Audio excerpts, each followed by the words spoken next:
Just discovered a 3-year affair of my husband. Cannot handle the pain and having self-ending thoughts. Need advice. I, 40 female, had been with my husband, 38 male, for 20 years, married for 18. We have 2 kids together, 19 female, 17 male. I have gone through my worst phases of life with my husband, and he has always been a rock support for me. Our marriage had rough patches as well. I got pregnant at young age, so I had never experienced teenage life. Early in our marriage, I cheated twice on my husband. One of the affair was with my ex for about a year and a half, physical and emotional, and another was an emotional affair with a random guy online, also for about a year. We married at young age, so I made some really terrible choice which I regret to this day. He forgave me for the affair, but made me sign agreement for distribution of assets in case of divorce in the future. I agreed, and understood why he had to do that. We started fresh and had awesome marriage. He encouraged me to become sober and clean from substance abuse. At the time I cheated, I used to take substances. He got promotion and we bought our house. He planned vacations and encouraged me to pursue my hobbies. He helped with chores, and was a great dad to our children. About 7 years ago, I was diagnosed with uterine cancer. When doctor informed us about the cancer, he literally broke down and started crying. At that moment, I realized how much he loves me. I had to undergo surgery for the removal of my uterus. After a successful surgery, he took care of me like I was a child. He made me breakfasts, ordered lunch and cooked dinner. For 6 months, he did not let me do any household work or any other work. He even made food for children on his own. These are the moments that I look back, and imagine that I could not have survived without him. He is my soulmate and I cannot imagine my life without him. Last night, while he was sleeping, I unlocked his phone and opened his Facebook for some of his photos, as I was planning to surprise him with a big collage of his life journey on his birthday. I saw 2 Facebook accounts on it. One was his regular one, but the other was with a different name. I opened the other account and found that messages that were sent to his former co-worker. They were texting. I didn't read them, but screenshotted the entire thing and sent it to my phone, deleted screenshots from his phone and left his phone on his side. I was not able to sleep and was crying all night. In morning, my eyes were noticeably swollen. He asked me about my health, to which I replied I was fine. He gave me a kiss on the forehead and left for work. As soon as our younger son left for school, I opened the screenshots and read their entire conversation. Messages were dated back 6 months ago. As I scrolled up, they discussed about their bedroom fantasies, things they'll do to each other, and nudes. It made me sick to my stomach. As I scrolled more, I saw the message, "Happy 3-year anniversary." I don't know why, but after reading that I literally had a panic attack. I was just lying on the floor, crying. He told her about my past infidelity, and how he still has nightmares and flashbacks in mind, but with her, he feels free from those thoughts and enjoys every second of it. He even said that how he is tolerating every moment he has with me for past 18 years. Being intimate with me is just physical satisfaction he has to do for me, but with her, it is deep emotional chemistry. How he stayed in the marriage because of the children, and will leave me as soon as both our kids start going to college. They even had planned their wedding. It feels like in one day, my life is destroyed. I thought we were a happy family. I had everything in life, but in one day, my world is shattered. I wanted to grow old with him, but now it feels lonely. It seems like my life was a delusion. I can feel my body become lifeless. Like my soul is being murdered. I thought that he would have forgotten the past mistake I made 14 years ago, but he was just bearing my mistake for so many years. I know that he is my soulmate, and I cannot live without him. I don't know what to do. I have self-ending thoughts by the idea of him leaving me. It's been 5 hours since I read the messages. I just want to die, so that I have the privilege of dying with him as my husband, rather than alone. Should I tell him how I feel and what my thoughts are? These past years, I have no idea of how much he suffered from the trauma of my betrayal. I know it would be selfish of me to guilt-trip him, but my soul is tied to him. If he leaves me, I would rather die than live alone or with someone else. I am confused and don't know what to do next. Any advice to save our relationship? Now for the top advice. Well, based on what you wrote, he told her he was just bearing living with you to raise your children, and was planning to leave once they head off to college. He also says he hasn't forgotten your infidelity and still regards it as a traumatic experience, even experiencing flashbacks to this day. If all of this is true, I'm not sure exactly if he felt what you thought he did, during those days you were diagnosed, or any other instances like this. Of course, You did commit a huge mistake by cheating on him after you married, but he chose to stay together for the children, and that has obviously kept him feeling hurt and distraught, which has pushed him into finding hope or a future in this co-worker. I really want to say, it would not be good to keep this to yourself. I recommend calling in, or going to a therapist or counselor first, because of the self-ending thoughts. Maybe once you manage to get help to feel more back to normal, you can discuss this issue with him. And while I personally don't think it would be possible to stay together, I wish the both of you luck in whatever outcome those potential conversations would bring you. Not to minimize your pain, it's very real. But you should probably stop for a moment to reflect on what your husband has been through. Clearly you and him had very different ideas about how reconciliation went. Not unusual. The cheater is ready to move on. Not that easy for the betrayed. But the betrayed probably feels like they can't bring stuff up for fear of chasing the cheater off. So, the betrayed just eats the crap sandwich. Here's the deal, stop calling it a mistake. That's minimization. It wasn't a mistake. It was a betrayal. Realize that what you are feeling now is what he has gone through for 14 years. Step back, empathize with him first. The starting point would not be you unloading your pain on him, but you sharing that you now understand what you did. And expressing genuine remorse and empathy. Very well stated. Who cares? 14-year lie, that is tough. She fixed what she did, he had a choice to make. Two wrongs don't make a right. He's dead wrong regardless of what she did at this point, can't blame people for their behavior forever. She needs to lay out everything on the fly, right then and there he needs to make a choice. It's either her or the other girl. He's also lying to the affair partner, no way in hell he's going to marry her, he couldn't, he'd have a family. He doesn't want her, he's using this as ammo for bad behavior, and who's to say he didn't cheat prior to your infidelity? How does one even go about doing this BS? First, whatever happens, you have one priority, your kids. This is the main thing to consider. I suggest you take a lawyer, fast, and also seek an appointment with a therapist. Don't take this alone. Step by step, your life is far from finished. I suggest you go to some friend, find an excuse to support, in order to keep cool. Then proceed from there to think about future moves. I suggest you need to have all options in hand with clear mind, before doing anything. Sooner or later you will need to confront your husband. But take your time first. Take care of you. My family disowned me after my affair, and I have no friends. He was the only one in my life. Now for the next story. I taught her today. I'm not happy to be a part of this community, but I am thankful you all are here. I taught her once at the very beginning of our relationship. But that was like less than a month official together, so we talked through expectations and moved on. 4 years later, here we are in a trial separation, because she needs to figure out what's right for her. It's a long read, but we talked it over thoroughly and decided we needed a refresher.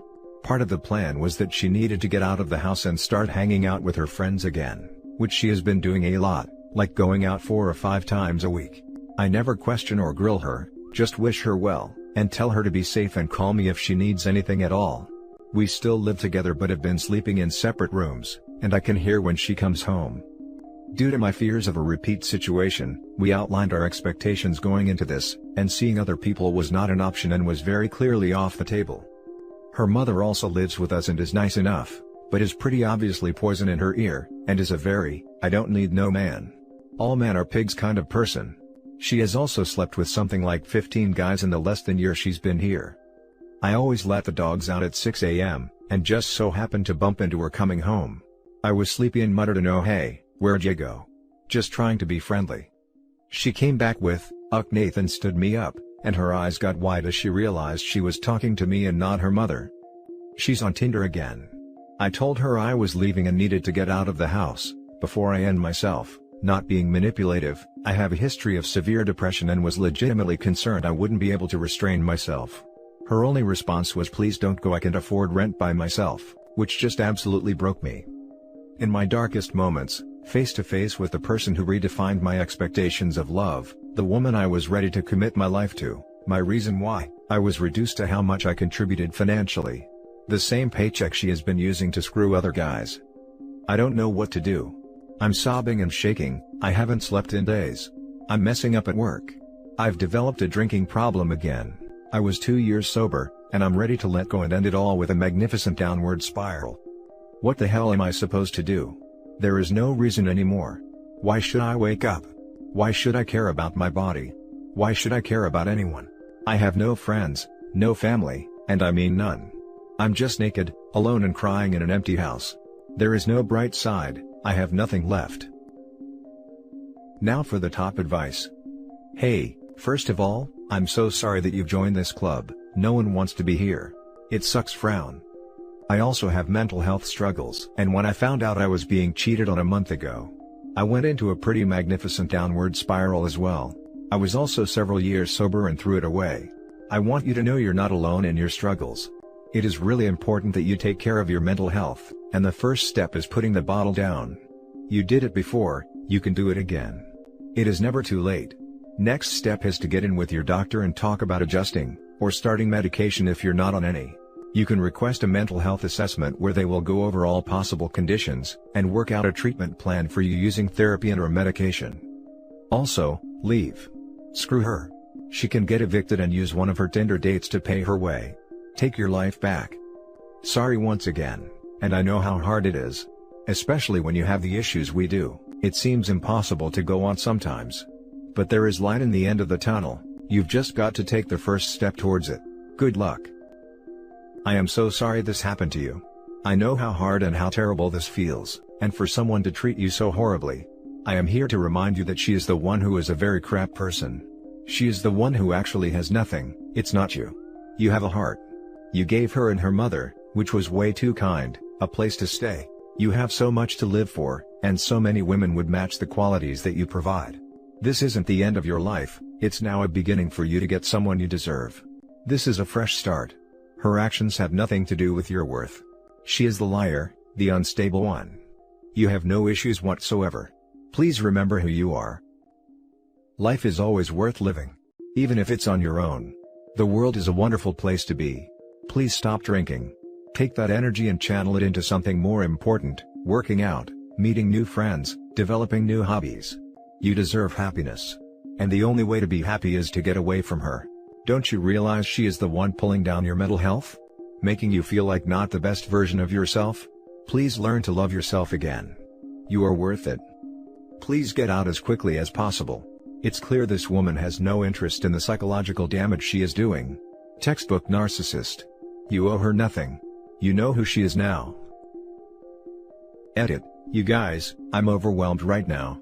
I was hoping to just vent before I did something stupid, and I absolutely was not expecting anything like this. I have been drinking and I hurt myself pretty good today, both physically and emotionally. A special thanks to those of you who reached out in the DMs and those who sent tough love, Lord knows I need it. Now for the last story. It feels like we're just going in circles. On February 27, 2020 I was cheated on by my ex-girlfriend. The only issue is that, she admitted it to me right away that same night, but I don't know what happened. One of my classmates sent me a pic while I was on the way back from work, of her sitting on another man's lap, and he told me she was really drunk and dancing on him. He then said they went upstairs together, but shortly after, he may have seen her leaving. This is her story as well. She says he was wearing the same brand of underwear as I usually do, and she realized what she was giving up so she left. When I got home, she was waiting for me and I broke up with her that night. She has really been putting 110% into trying to get back together, but the affair partner guy is in some of my classes, and seeing his smug face on video made it really hard to believe her. I feel like he is laughing at me, because he is one of those guys who thinks he is better than you when that may not be the case in reality, but something about his face screams, I had slept with your girlfriend. The only thing that she has stood her ground on since we broke up, is that they didn't sleep together. A mutual friend who was there said that she would help verify information, if I promised to get back together with my ex. I just think that no matter what, there will always be that doubt in my mind. And when I doubt her, I feel furious that she may have not only cheated on me, but lied to me consistently since then. Does it get better over time, or are we screwed? She was a great partner and friend, and I wish we could go back to what we were before this whole issue. But with this uncertainty, that will never happen. Now for the top advice. Your mutual friend sucks. Force you to get back together before you learn the truth? That's no friend of yours. Unfortunately, it doesn't seem reconcilable here, since the affair partner had to remain in your life. The trauma alone of facing him day after day, will continue to break you down emotionally while trying to reconcile with her. It's probably best to move on. Successful reconciliation always requires the affair partner out of y'all's lives, and that just doesn't seem possible here. That's really hard to hear. The mutual friend is her friend who I met through the relationship, so I assume that she is obviously in the camp of my wayward girlfriend. I may not have to see him, affair partner, after this semester ends, but I don't think I'll ever forget his smug face. I feel like a bad guy because everyone I know is either pro-reconciliation in my case, or not willing to get involved at all. Cut all of these mutual friends, read, her friends who are telling you to take her back, out of your life and move on. Life is too short to waste it on the people who don't deserve your time, effort or space. Yeah, I never clicked with them anyways, and now I think I never will. Let her go. She'll be drunk at another party someday, but this guy won't be wearing the same underwear as you for her to stop. That underwear excuse is new. I haven't heard that one before. You deserve better. She has sworn never to drink again without me there, and that thought scares me, as she has been approached in the past as well. I guess I am just in denial that my first real relationship is ending in such a humiliating way. Edit, she just got back to me about a polygraph. She is willing to take one, and she will be able to finance it herself. I think I will go through with this for closure and because I don't have anything to lose. I don't know how these things work, especially with COVID, but we shall see, I guess. And that's it for this video, guys. If you have thoughts to share, leave a comment below. Don't forget to hit like and subscribe if you like this content. I'll catch you in the next one. Good day, everyone.